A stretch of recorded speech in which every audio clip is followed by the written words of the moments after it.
Hello everyone and welcome back to another brand new episode of Career Mode. Now in today's episode we start our first season of Moto2. We of course won the Moto3 Championship in the final episode of the Moto3 season. We received 5 contract offers and I very cheekily left off at a cliffhanger moment. I basically said I'm going to sign for either Pertamina Mandalika SAG team, Italtrans Racing team or Flexbox HP4. Now I've made my decision. I had made my decision back then, but I'm going to go with Pertamina just because it's slightly different. Italtrans, sorry. Yeah, they were a close second. Flexbox, I signed for them last season or in GP21, so I wasn't going to sign for them again. So that instantly rules them out. So it was down to these two, and yeah, I decided, even though I think the money is worse with these, with Pertamina. They have a nice livery overall. It's a bit more colourful. The Italtrans is nice, but I decided let's go to the Mandalika, the Indonesian. Let's go for Indonesia, all out Team Indonesia. So let's get the contract signed. We are into Moto2 officially.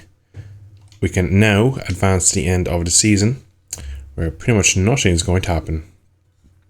So of course we're going to do another full season. You can do short season, you can do an intermediate calendar season, so 15 races, 8 races and a full 21 race. Of course, like I said at the start of my career mode, I'm going to do at least 3 official seasons, 1 in each class if we can get up to MotoGP in season 3, and then maybe dabble with these intermediate shorter calendars and make it a little bit more interesting. But of course today we're going to carry on and look at that beautiful bike.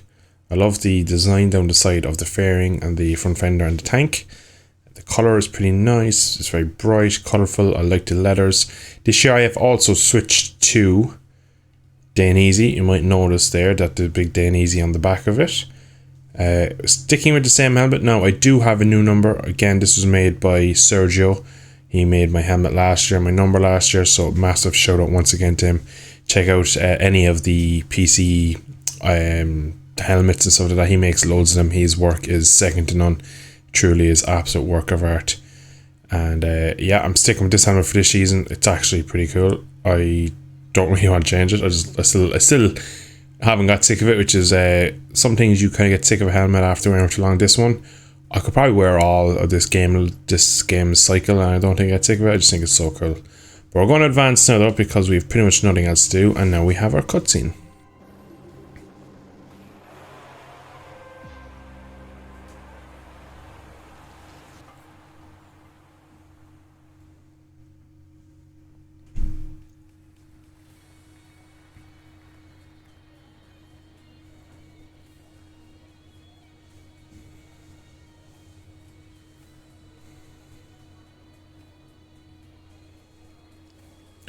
So our teammates, Gabby Rodrigo on the right, Bo Benschneider on the left. Still annoys me that it's a 3-man team. Nice chunk of credits there as we're signing on. We can set up a junior team. We're not going to do that today, mainly because I have only half the reputation to set up a Moto3 team, but I'm not even going to try and dabble with that yet. But as I was saying, the way they handle the career mode is a bit wonky. I don't really like it that much. The way there's a 3-man team, it's not realistic. It only happened once in my living memory. 2011 Honda, and that was due to a contract being signed when it shouldn't have, and they ended up with 3 riders, 2 bikes, and they were forced to run a 3rd bike. But that is pretty much it for the start of the new season. I'm going to dive into a bit of development and I'll probably catch you in a bit. So this year we have, of course, engine frame as in Moto3, but we have our new electronics tab. So on this we can do 1 engine braking upgrade and 2 anti-wheelie. Now I'm not going to do these yet. I'm going to ride the bike in Qatar with probably a stock. I don't think I'll get any updates on before Qatar, but we'll see down the line if we need these. There's only 3. I don't think they'll make a huge difference to the bike. But of course frame and chassis, or frame and engine, are going to be my 2 main ones at the moment. We put all the team onto developing some engine departments, so now we're going to get a first one. We're going to go with more power, just to see what that's like. So I'm actually going to assign pretty much everyone just to hopefully get it on for Qatar. 2 weeks. So yeah, we should have that done for Qatar. which means we'll be coming in slightly a bit more powered, which is always good. Again, I'll have to do with the Qatar race weekend really to figure out what the bike is like, where it lacks, where it's strong, and then we'll go down a much more defined path of updates. So it is time. We've got the engine upgrade on, our first engine and first development part of the season. It's time to start our Moto2 career. It is debut, it is Qatar.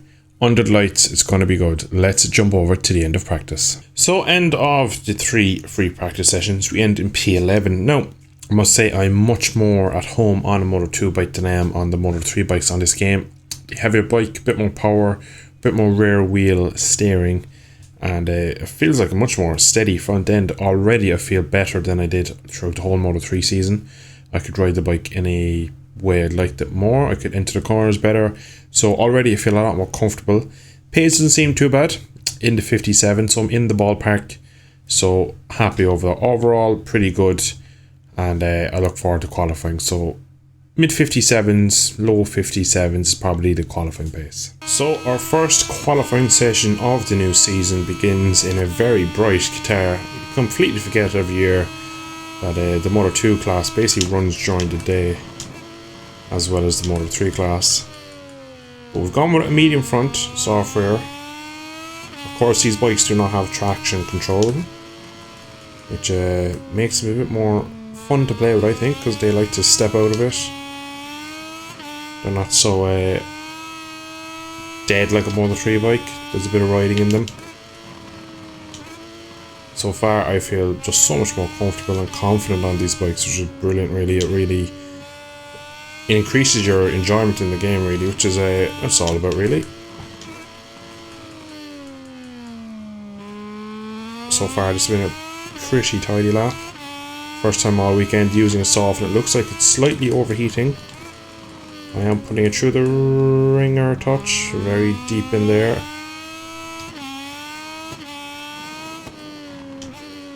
The sector through here, though, is just a little bit lethargic on direction change, so maybe something we need to look forward towards development wise. It doesn't seem too bad power wise. It is eating the rear tire, but that is to be expected.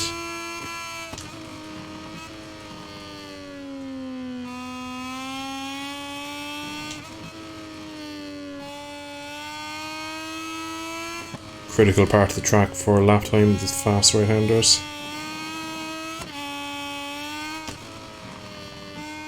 A lot of time to be made up and lost if you get that sector wrong. We look like we've negotiated it pretty well. Final corner, all about the exit.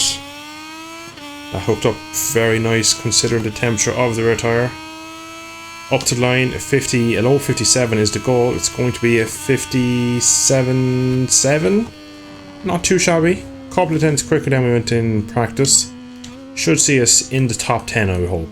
So we actually managed to get in P3 just on the outside of the front row, ahead of pretty much everyone. Just Augusto Fernandez between us and Canet. Canet taking pole with a very, very similar time to what he did in FP3.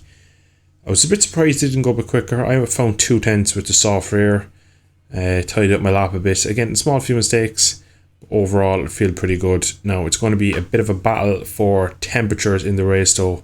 So it'll be interesting to see what the game recommends tyre-wise. So I've gone for a medium front, hard rear. I was actually going to gamble with a medium rear, but thankfully most of the grid, pretty much everyone in the top 18, bar 2, have gone with a hard rear.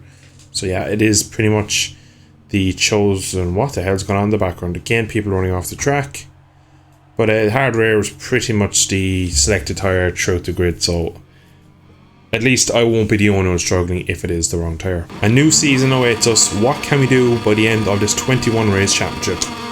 Lights out, and it looks to be a brilliant launch once again. So we've carried up our form from Moto 3 with the brilliant launches. The initial launch wasn't that good. We're in a touch deep though. Oh, it just does not want to stop. And we've lost the lead already. The initial launch wasn't that good, but just that second phase just seemed to pull. It looks like the AI bogged big time. It's hard rear. Brilliantly looking racetrack. The sand, the lights, the sun. they brake quite early into turn 4. That caught me off guard. So it's pretty much as we qualified. Top 3 in top 3. Oh, sun blinding me into turn 6. I do really like racing in these conditions. So this will be a big test here now to see how strong my engine is. We pulled right up to the back on the last corner. We'll keep it in power 2, see if we get dropped with the two of them in slipstream with each other. We are being left a small bit. We are pulling away from P3, so yeah, they look to be quicker. Maybe with power mode 3 from them, or could it be just a better drive? All three of us on the hard option rear tyre, so it definitely isn't a tyre advantage there. The bike is starting to feel a bit better now. 1 lap under my belt. Definitely think the podium is a possibility here today. It's all about how the tyres wear, just see can I manage them. Coming out from Moto 3, tyre management isn't a huge deal in Moto 3. Had to do it in some races, but for the most part it was just pretty much flat out manage some fuel. Safely say Moto 2 with the 3-cylinder 765 engines and no traction. That's a lot of torque going through the rear tyre. Tyre management will be crucial if we are to become a 2-time world champion.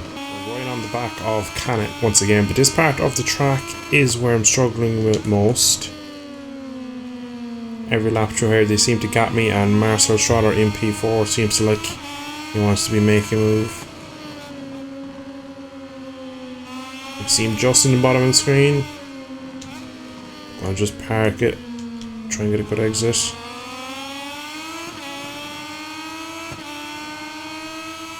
Bit of a train. They've actually caught back up. They were quite a bit behind the last lap. Now they are right with us again.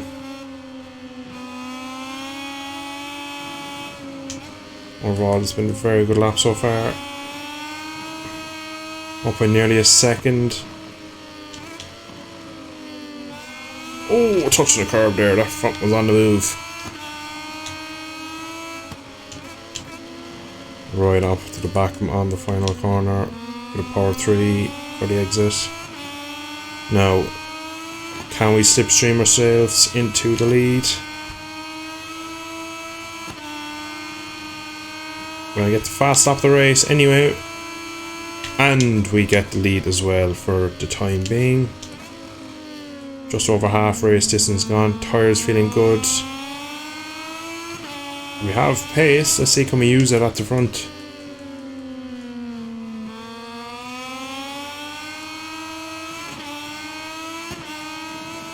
Oh, taking liberties on the inside curb. We'll see how much the race pace is down on these hard rear tyres. Just under 2 seconds off pole position is the current fastest lap for me.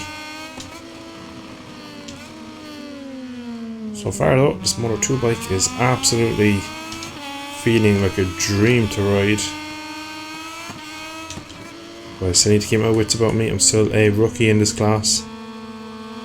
Anything can happen yet, and probably will. Oh, like that, touching a curb as Fernandez wants a way through for the lead. He is there. We're gonna maybe come back onto our line. Hang it out. Slightly offline on corner entry. But we managed to hold it for now. The sun looks so good in the distance. Really gives a bit of a cinematic effect. Once again, that curb there just proving to be a little bit awkward. Again, I can barely see the apex there.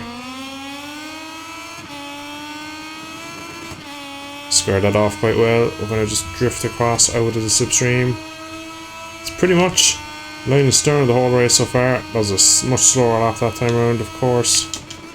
No slipstream, and we made the overtake as well into turn 1.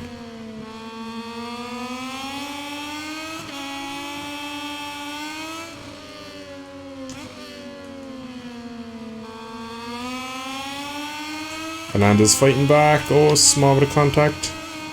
Oh, we took curb again. That's it. Apparently touched the green. It's our second warning. Not to worry. Yeah, we have to pick the bike up there. Or just on the inside curb. The last thing you want to do is take curb at 100 miles an hour in third gear.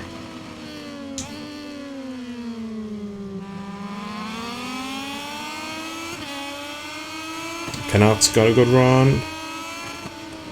I'm trying to break him though. It looks like we managed to do it. They seem quicker. They don't seem like they can get the move done. Oh, right up on top of the curb there. That surely let Canna through. Third. Track limit warning as well, so we're going to have to be a little bit careful with them.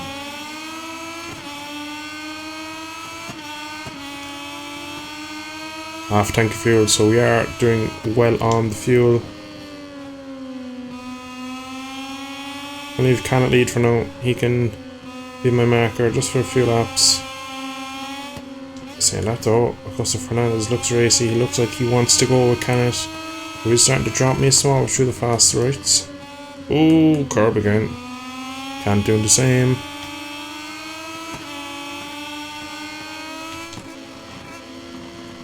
Into the final corner we come.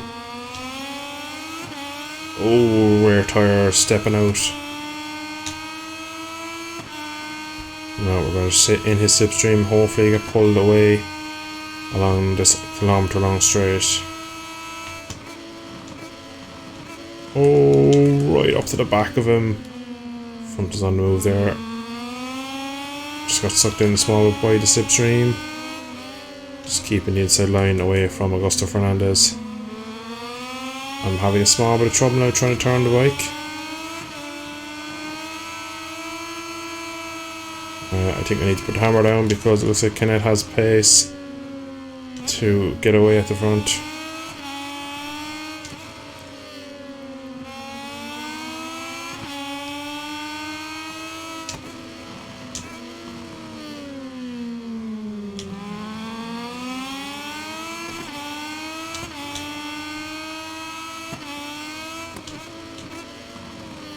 Just a touch deep. I'm expecting a Red Bull bike to come up me inside. Thankfully it didn't happen.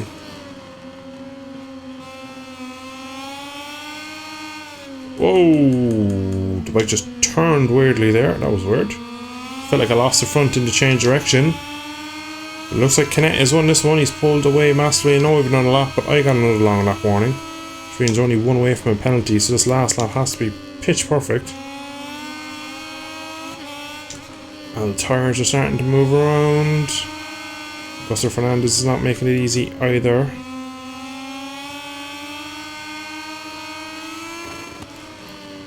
He is climbing all over the back of me looking for a way through. Oh, greed is, look at that.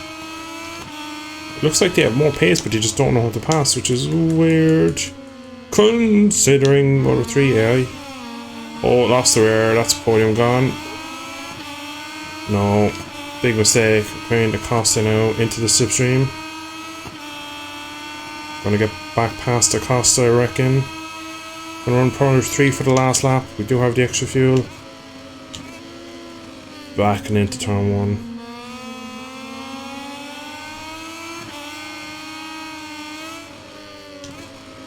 Oh, taking huge risks now on this final lap. We want our podium on our debut.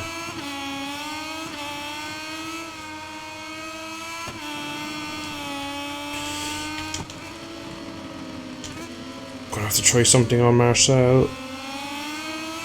Not really close enough, not really his place here in this corner to do it. Could we stuff him into the hairpin? That's what we're gonna go for. Thankfully he gives us just enough room, small bit of contact. Lose the rear again, that's Pedro coming up the inside now. We'll have to break him. Oh, we're so positive on the front end, it's ridiculous. Oh my god, I was so close to a long lap.